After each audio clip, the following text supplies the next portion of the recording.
Hi students, welcome to our channel. இந்த video எதுக்கான Tamil Nadu paramedical counselling 2025 சம்பந்தப்பட்ட complete டீடைல்ஸை நான் சொல்ல போகிறேன். ஸோ தயவு செஞ்சு வீடியோ ஸ்கிப் பண்ணாமல் பாருங்கள், அப்போ தான் கடைசி வரைக்கும் உங்களுக்கு எல்லா இன்ஃபர்மேஷனுமே கேதர் பண்ண முடியும். அண்ட் இதை பார்க்கறதுக்கு மேலே நீங்கள் இன்னும் நம்ம சேனலை சப்ஸ்கிரைப் பண்ணலைன்னா சப்ஸ்கிரைப் பண்ணிவிட்டு மறக்காமல் இந்த வீடியோக்கும் லைக் பண்ணிவிட்டு வாட்ஸ்அப் சேனல்லையும் ஜாயின் பண்ணிக்கிறீங்க.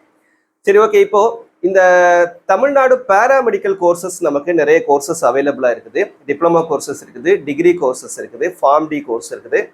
இந்த கோர்சஸ்க்கெலாம் நீங்கள் வந்து ஜாயின் பண்ணணும்னா அதாவது தமிழ்நாடு முழுக்க இருக்கக்கூடிய government colleges, Tamil Nadu doctor MGR யூனிவர்சிட்டிக்கு கீழே அஃபிலியேட்டாக இருக்கக்கூடிய கவர்மெண்ட் காலேஜஸ் அண்ட் ப்ரைவேட் காலேஜஸில் இருக்கக்கூடிய அந்த கவர்மெண்ட் கோட்டா சீட்ஸ், இதுக்கெலாம் நமக்கு காமனாக கவுன்சிலிங் வந்து நடக்கும். சரியா?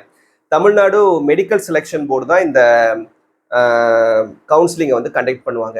சரியா? ஸோ இந்த கோர்சஸில் நீங்கள் ஜாயின் பண்ணணும் அப்படின்னா உங்களுடைய 12th கட் ஆஃப் பேசிஸில் தான் உங்களுக்கு இந்த கவுன்சிலிங் வந்து நடக்கும். இதுக்குன்னு நீங்கள் எந்த விதமான என்ட்ரன்ஸ் எக்ஸாமும் எழுத வேண்டிய அவசியம் கிடையாது.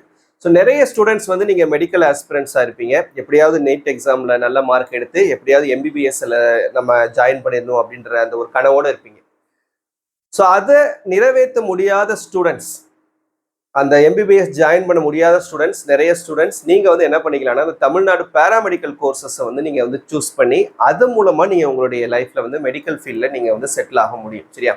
ஏன்னா எப்போவுமே ஃப்யூச்சரில் ஹோப் இருக்கக்கூடிய ஒரு கோர்ஸ் அப்படின்னா வந்து நீங்கள் பாராமெடிக்கல் கோர்சஸை தைரியமாக நீங்கள் சூஸ் பண்ணி எடுத்து படிக்கலாம். ஓகேவா? ஸோ இந்த கோர்சஸ் பொறுத்த வரைக்கும் நீட் எக்ஸாம் தேவை கிடையாது. உங்களுடைய 12th கட் ஆஃபோட பேசிஸில் தான் இந்த கவுன்சிலிங் வந்து நடக்க போகுது. ஸோ நல்ல கட் ஆஃப் வச்சிருக்கக்கூடிய ஸ்டூடெண்ட்ஸ் உங்களுக்கு கவர்மெண்ட் காலேஜஸில் சீட்ஸ் வந்து கிடைச்சிடும். சரியா? ஓரளவு கட் ஆஃப் இருக்கக்கூடிய ஸ்டூடெண்ட்ஸ்க்குமே வந்து செல்ஃப் ஃபினான்சிங் காலேஜஸில் சீட்ஸ் கிடைக்கும். பட் ஃபீஸ் வந்து நீங்கள் பே பண்ணுறது மாதிரி இருக்கும். கொஞ்சம் அதிகமான ஃபீஸ் பே பண்ணுற மாதிரி இருக்கும். ஸோ அதனால வந்து முடிஞ்ச அளவுக்கு வந்து நம்ம வந்து இந்த கவுன்சிலிங் மூலமாகவே நீங்கள் வந்து சீட்ஸ் வந்து எடுக்கக்கூடியது மாதிரி பாருங்கள். நீங்கள் தனிப்பட்ட முறையில் போய் அட்மிஷன் போடும்போது அதிகமான ஃபீஸ் வந்து உங்களுக்கு கலெக்ட் பண்ணுறதுக்கு சான்சஸ் இருக்குது. சரியா? சரி, ஓகே. இப்போ இந்த கம்ப்ளீட் டீட்டெயில்ஸ் பார்க்கலாம், எப்படி வந்து இந்த கவுன்சிலிங் வந்து நடக்கும் அப்படின்றது. 12th ரிசல்ட் டேட் உங்களுக்கு தெரியும், 9/5/2025. நான் ஒவ்வொரு கவுன்சிலிங் வீடியோலையும் நான் வந்து உங்களுக்கு 12th ரிசல்ட் டேட் சொல்லிட்டு தான் இருக்கேன், 9ஆம் தேதி. அப்படி இருந்தும் நிறைய ஸ்டூடெண்ட்ஸ் டவுட் கேட்குறீங்க, சார் டேட் மாற்றிட்டாங்களா, 12th ரிசல்ட் டேட்டு மே 6ஆம் தேதி மாற்றிருக்காங்களா அப்படின்ற மாதிரி கேட்குறீங்க. கிடையாது, 9ஆம் தேதி தான். சரியா? ஸோ மே 9ஆம் தேதி தான் உங்களுக்கு ரிசல்ட் வந்து பப்ளிஷ் பண்ணுறாங்க, 12th ரிசல்ட். அதில் எந்த விதமான மாற்றமும் கிடையாது. இந்த பாராமெடிக்கல் கோர்சஸ் பொறுத்த வரைக்கும் இதுக்கான ஆன்லைன் அப்ளிகேஷன் உங்களுக்கு எப்போ ஸ்டார்ட் ஆகும்னு பார்த்தீங்கன்னா லாஸ்ட் வீக் ஆஃப் மே. போன வருஷம் மே 6ஆம் தேதி 12th ரிசல்ட் பப்ளிஷ் பண்ணாங்க. இந்த பாராமெடிக்கல் கோர்சஸ்க்கான அப்ளிகேஷன்ஸ் பார்த்தீங்கன்னா மே 23ஆம் தேதி ஸ்டார்ட் பண்ணாங்க.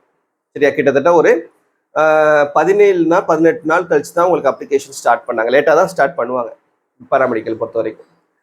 ஸோ அதனால இந்த வருஷம் உங்களுக்கு மே 1ஆம் தேதி ரிசல்ட் இருக்கிறதுனால அதே மாதிரி 20ஆம் தேதி 25ஆம் தேதிக்கு மேலே தான் உங்களுக்கு பாராமெடிக்கலுக்கான அந்த ஆன்லைன் அப்ளிகேஷன் ஸ்டார்ட் பண்ணுறதுக்கான வாய்ப்புகள் இருக்குது. இதை அப்ளை பண்ணுறதுக்கான ஆன்லைன் வெப்சைட் பார்த்தீங்கன்னா www.tnmedicalonline.co.in. இந்த அஃபிஷியல் வெப்சைட்டில் போய் தான் நம்ம அப்ளை பண்ணணும். அதெல்லாம் நம்ம அஃபிஷியல் நோட்டிஃபிகேஷன் வந்ததுக்கப்புறம் உங்களுக்கு எல்லாமே நான் உங்களுக்கு டீட்டெயில்ஸ் கொடுப்பேன். அப்புறம் ஆன்லைன் அப்ளிகேஷன் ஃபீ பார்த்தீங்கன்னா ₹500. நீங்கள் ஆன்லைனில் அப்ளிகேஷன் ஃபுல்லாக எல்லா டீட்டெயில்ஸுமே ஃபில் பண்ணிவிட்டு அதில் கேட்டிருக்கக்கூடிய எல்லா டீட்டெயில்ஸுமே கொடுத்துட்டு லாஸ்ட்டாக நீங்கள் அப்ளிகேஷனை சப்மிட் பண்ணிவிட்டு ஃபீஸ் பே பண்ணாதான் சக்ஸஸ்ஃபுல்லாக உங்களுடைய அப்ளிகேஷன் சப்மிட் ஆகும். நல்லா தெரிஞ்சுக்கோங்க. ஆன்லைன் மூலமாக இந்த ஃபீஸை நீங்கள் பே பண்ணால் மட்டும்தான் உங்களுடைய அப்ளிகேஷன் வந்து அந்த போர்ட்டலில் சப்மிட் ஆகும். நீங்கள் ஃபீஸ் பே பண்ணாத வரைக்கும் அப்ளிகேஷன் பெண்டிங்கில் தான் இருக்கும், ஞாபகம் வச்சுக்கோங்க. அடுத்து டாக்குமெண்ட்ஸ் ரிக்வயர்டு. நீங்கள் ஆன்லைனில் அப்ளை பண்ணும்போதே ஒரு சில டாக்குமெண்ட்ஸை ஸ்கேன் பண்ணி நீங்கள் ரெடியாக வச்சுக்கிறணும். அப்போ தான் அந்த அப்ளிகேஷனை நீங்கள் லாஸ்ட் ஸ்டெப்பில் போகும்போது இதெல்லாம் உங்களுக்கு ஆன்லைன் மூலமாக அப்லோட் பண்ண சொல்லும். ஸோ நீங்கள் பிடிஎஃபாவோ இல்லை இமேஜாவோ நீங்கள் கன்வெர்ட் பண்ணி என்ன பண்ணிக்கணும், ஸ்கேன் பண்ணி ரெடியாக வச்சுக்கிறணும். என்னென்ன சர்டிஃபிகேட்ஸ்லாம் தேவைன்னு பார்த்தீங்கன்னா 10th மார்க் ஷீட்டு. சரியா? 12th மார்க் ஷீட் ஒரிஜினல் உங்களுக்கு வந்திருக்காது. ஸோ அந்த டைமில் கொடுக்கக்கூடிய டெம்பரரி மார்க் ஷீட்டை நீங்கள் வந்து வச்சுக்கிறணும். அப்புறம் டிசி ரிசல்ட் வந்தோடனே உங்களுக்கு டிசி வந்து உங்கள் ஸ்கூலில் கொடுக்க ஆரம்பிச்சிருவாங்க. ஸோ அதையும் வாங்கி ஸ்கேன் பண்ணி வச்சுக்கோங்க. அதுக்கப்புறம் கம்யூனிட்டி கம்பல்சரி கம்யூனிட்டி சர்டிஃபிகேட் எல்லாருமே என்ன பண்ணணும், அப்லோட் பண்ணணும். இங்கிலீஷில் இருக்கக்கூடியது. பழைய கம்யூனிட்டி சர்டிஃபிகேட்னா ஒரு சில பேருக்கு இருக்கும். ஸோ அதெல்லாம் இருந்தால் பார்த்துக்கோங்க. இதுக்கு பேரண்ட்ஸுடைய கம்யூனிட்டி சர்டிஃபிகேட்டும் கண்டிப்பாக வைக்கணும். மற்ற கோர்சஸ்லாம் நம்மளுடைய கம்யூனிட்டி சர்டிஃபிகேட் மட்டும் வச்சா போதும். பட் இதுக்கு பேரண்ட்ஸுடைய கம்யூனிட்டி சர்டிஃபிகேட்டும் நம்ம அப்லோட் பண்ணணும் ஆன்லைன் மூலமாக. உங்கள் அம்மாவோடதோ இல்லை அப்பாவோடதோ ஏதோ யாரோ ஒரு ஆளோடது நீங்கள் ஸ்கேன் பண்ணி வச்சுருந்தீங்கன்னா போதும். அப்புறம் உங்களுடைய ஆதார் கார்டு ஸ்கேன் பண்ணி அப்லோட் பண்ணணும். அண்ட் பேரண்ட்டுடைய ஆதார் கார்டும் ஸ்கேன் பண்ணி அப்லோட் பண்ணணும். உங்களோட ஆதார் கார்டும் நீங்கள் ஸ்கேன் பண்ணி ரெடியாக வச்சுக்கிறணும். உங்கள் அம்மா இல்லைன்னா அப்பாவோட ஆதார் கார்டும் ஸ்கேன் பண்ணி ரெடியாக வச்சுக்கிறணும் அப்லோட் பண்ணுறது. அப்புறம் உங்களுடைய ஃபோட்டோகிராஃப். சரியா? ஸோ இந்த டாக்குமெண்ட்ஸ் எல்லாருமே அப்லோட் பண்ண வேண்டியது. அப்ளை பண்ணக்கூடிய எல்லா ஸ்டூடெண்ட்டும் அப்லோட் பண்ண வேண்டிய டாக்குமெண்ட்ஸ் இது எல்லாமே. இது போக நீங்கள் ஃபர்ஸ்ட் கிராஜுவேட் ஸ்டூடெண்ட்டாக இருந்தீங்கன்னா ஃபர்ஸ்ட் கிராஜுவேட்னுடைய சர்டிஃபிகேட்டை ரெடியாக வச்சுக்கோங்க. சரியா?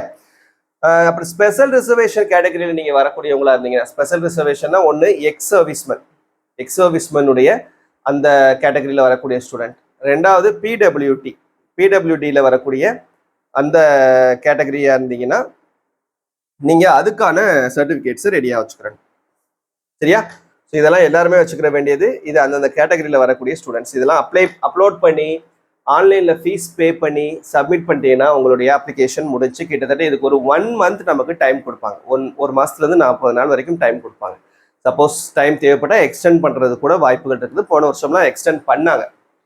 இப்போ இதுக்கப்புறம் ரேங்க் லிஸ்ட் பப்ளிஷ் பண்ணுவாங்க. இந்த அப்ளை பண்ணி முடிச்சதுக்கப்புறம் அந்த பக்கம் ஒரு 10 நாள் 15 நாளுக்குள்ளே என்ன பண்ணிடுவாங்கன்னா உங்களுக்கு ரேங்க் லிஸ்ட் வந்து பப்ளிஷ் பண்ணிடுவாங்க. தனித்தனியாக ஜென்ரல் கேட்டகரிக்கு ரேங்க் லிஸ்ட் தனியாக கொடுத்துருவாங்க.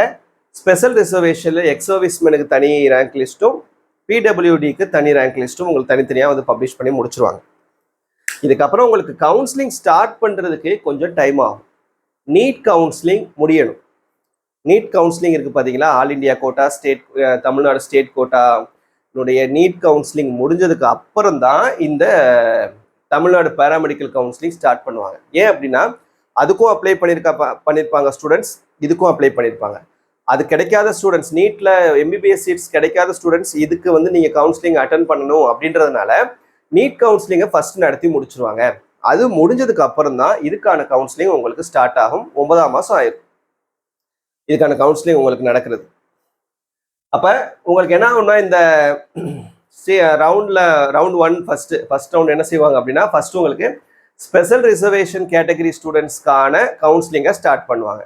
அவங்களுக்கு ஃபர்ஸ்ட் சீட் அலாட்மெண்ட்ஸ் வந்து கொடுப்பாங்க. அதுக்கப்புறம் ஜென்ரல் கேட்டகரியில் வரக்கூடிய ஸ்டூடெண்ட்ஸ்க்கு உங்களுக்கு சீட் அலாட்மெண்ட் ஒரு குறிப்பிட்ட ரேங்க், இந்த ரேங்க்லேருந்து இந்த ரேங்க், ஃபர்ஸ்ட் ரேங்க்லேருந்து ஃபார் எக்ஸாம்பிளுக்கு ஃபர்ஸ்ட் ரேங்க்லேருந்து ஒரு 20,000 ரேங்க் வரைக்கும் இருக்கக்கூடிய ஸ்டூடெண்ட்ஸ். போன வருஷம்லாம் பார்த்தீங்கன்னா கிட்டத்தட்ட ஒரு 70,000 ஸ்டூடெண்ட்ஸ் அப்ளை பண்ணியிருந்தாங்க தமிழ்நாடு பேராமெடிக்கல் கோர்சஸ்க்கு. சரியா? அப்போ ஒரு 20,000 ஸ்டூடெண்ட்ஸை ஃபர்ஸ்ட் நமக்கு வந்து கவுன்சிலிங்க்கு ரெடி பண்ணுவாங்க.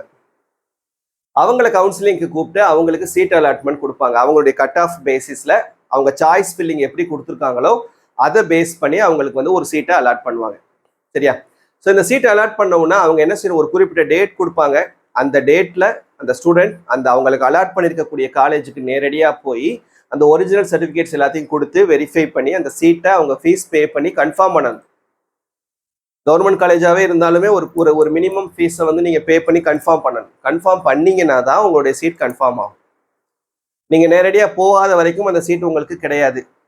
சரியா? போய் சர்டிஃபிகேட் வெரிஃபை பண்ணாத வரைக்கும் உங்களுக்கு அந்த சீட் வந்து கன்ஃபர்மேஷன் ஆகாது. ஸோ நீங்கள் போய் நீங்கள் விசிட் பண்ணி நீங்கள் கன்ஃபார்ம் பண்ணிட்டு அதுக்கப்புறம் தான் உங்களுக்கு சீட் வந்து அது அலாட் ஆகும். அந்த அலாட்மெண்ட் லெட்டர் உங்களுக்கு உங்களோட மெயிலில் வந்து உங்களுக்கு வந்துடும். ஸோ அதோட உங்களுக்கு சீட் கன்ஃபார்ம் ஆயிடுச்சு அப்படின்னு அர்த்தம். சரியா? ஸோ இது மாதிரி கிட்டத்தட்ட எல்லா ஸ்டூடெண்ட்ஸ்க்கும் அந்த அப்ளை பண்ணியிருக்கக்கூடிய ஸ்டூடெண்ட்ஸ் எல்லாருக்குமே வந்து ஒரு சீட்ஸ் எல்லாத்தையுமே அலாட் பண்ணிடுவாங்க. கவர்மெண்ட் காலேஜ்லேயும் செல்ஃப் ஃபினான்சிங்கில் வரக்கூடிய கவர்மெண்ட் கோட்டாவில் வரக்கூடிய அந்த சீட்ஸ் எல்லாத்துக்குமே சீட்ஸ் வந்து அலாட் பண்ணிடுவாங்க. அதுக்கப்புறமும் சீட்ஸ் மிச்சம் இருக்குதுன்னு வச்சுக்கிறீங்களேன். அப்போ அதுக்காக இன்னொரு ரவுண்ட் கால்ஃபர் பண்ணுவாங்க. அதான் வந்து மாப்அப் ரவுண்டு. சரியா? இப்போ சீட்ஸ் இன்னும் அவைலபிளாக இருக்குது, இன்னும் நிறைய ஸ்டூடெண்ட்ஸ் வந்து கவுன்சிலிங் அட்டன் பண்ணாமல் இருக்காங்க அப்படின்ற பட்சத்தில் அடுத்த ரவுண்ட் கால்ஃபர் பண்ணுவாங்க. அதான் வந்து மாப்அப் ரவுண்ட். இப்போ இதுக்குன்னு தனியாக உங்களுக்கு மறுபடியும் ரேங்க் லிஸ்ட் வந்து பப்ளிஷ் பண்ணுவாங்க. அந்த ரேங்க் லிஸ்ட்டை பேஸ் பண்ணி தான் உங்களுக்கு மறுபடியும் என்ன பண்ணுவாங்கன்னா சீட் அலாட்மெண்ட் நடக்கும் ரிமைனிங் இருக்கக்கூடிய சீட்ஸ்க்கு. சரியா? ஸோ அந்த லாஸ்ட் சீட் ஃபில் ஆகிற வரைக்கும் அவங்க வந்து அந்த கவுன்சிலிங்கை கண்டக்ட் பண்ணுவாங்க. அதுக்கப்புறமும் சீட் ஃபில் ஆகலை அப்படின்னா அதெல்லாம் எம்டியாக தான் இருக்கும். சேரல அப்படின்னா ஸ்டூடெண்ட்ஸ் வந்து அதுக்கப்புறம் ஒன்றும் பண்ண முடியாது. அந்த சீட்ஸ் வந்து எம்டியாக தான் இருக்கும், யாருமே சேராமல். சரியா? ஸோ இந்த மாதிரி தான் உங்களுக்கு தமிழ்நாடு பேராமெடிக்கல் கவுன்சிலிங் வந்து நடக்கும். இதுக்கு எந்த விதமான எக்ஸாம்ஸும் தேவையில்லை. ஃபுல் அண்ட் ஃபுல் உங்களுடைய கட் ஆஃப் பேசிஸில் தான் நடக்கும். சரியா? ஸோ ஏதாவது டவுட் இருந்ததுன்னா கமெண்ட்ல கேளுங்க. தேங்க்யூ.